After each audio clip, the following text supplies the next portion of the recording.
room seemed dreamy and peaceful. He was smiling down at her, standing a little closer than strangers ordinarily stand. She said, flustered. Shallots, he reminded her. Shallots are fatter, she said.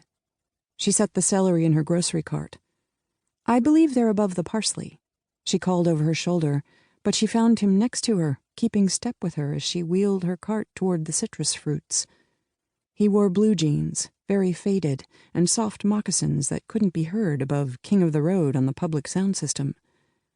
I also need lemons, he told her. She slid another glance at him. Look, he said suddenly. He lowered his voice. Could I ask you a big favor? My ex-wife is up ahead in potatoes. Or not ex, I guess, but estranged, let's say, and she's got her boyfriend with her. Could you just pretend we're together? Just till I can duck out of here? Well, of course, Delia said. And without even taking a deep breath first, she plunged happily back into the old high school atmosphere of romantic intrigue and deception. She narrowed her eyes and lifted her chin and said, We'll show her, and sailed past the fruits and made a U-turn into root vegetables. Which one is she? She murmured through ventriloquist lips. Tan shirt, he whispered.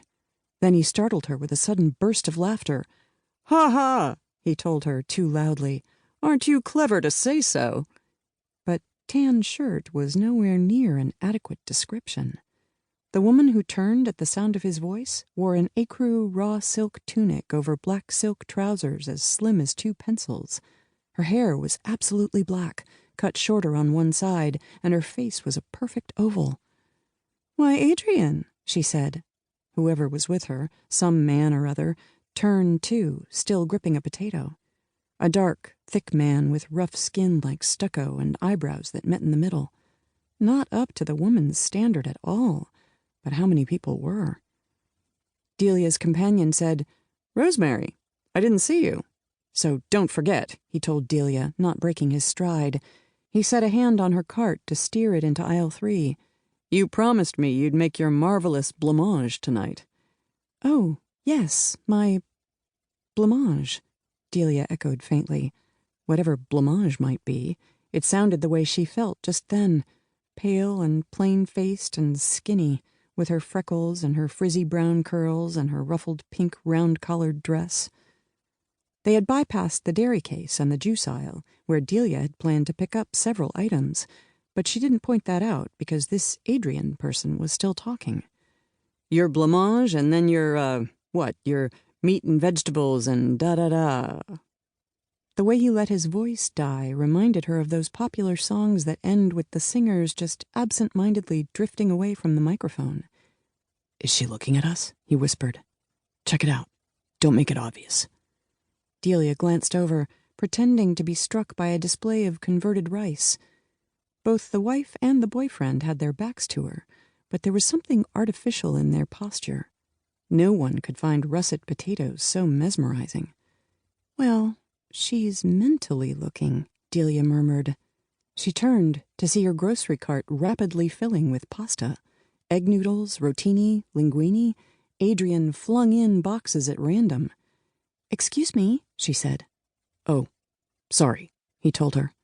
He stuffed his hands in his pockets and loped off. Delia followed, pushing her cart very slowly in case he meant for them to separate now. But at the end of the aisle he paused and considered a row of tinned ravioli until she caught up with him. The boyfriend's name is Skipper, he said. He's her accountant. Accountant, Delia said. He didn't fit the image. 6 times, at least, he's come to our house, sat in our actual living room, going over her taxes. Rosemary owns this catering firm. The Guilty Party, it's called. Ha! Sinfully delicious foods for every occasion. Then next thing I know, she's moved in with him. She claimed she only needed a few weeks by herself, but when she phoned to say so, I could hear him coaching her in the background. Oh, that's terrible, Delia said. A woman with a baby in her cart reached between them for a can of macaroni and cheese. Delia stepped back to give her room. If it's not too much trouble, Adrian said when the woman had moved away, I'll just tag along while you finish your shopping. It would look sort of fishy if I left right now, all alone.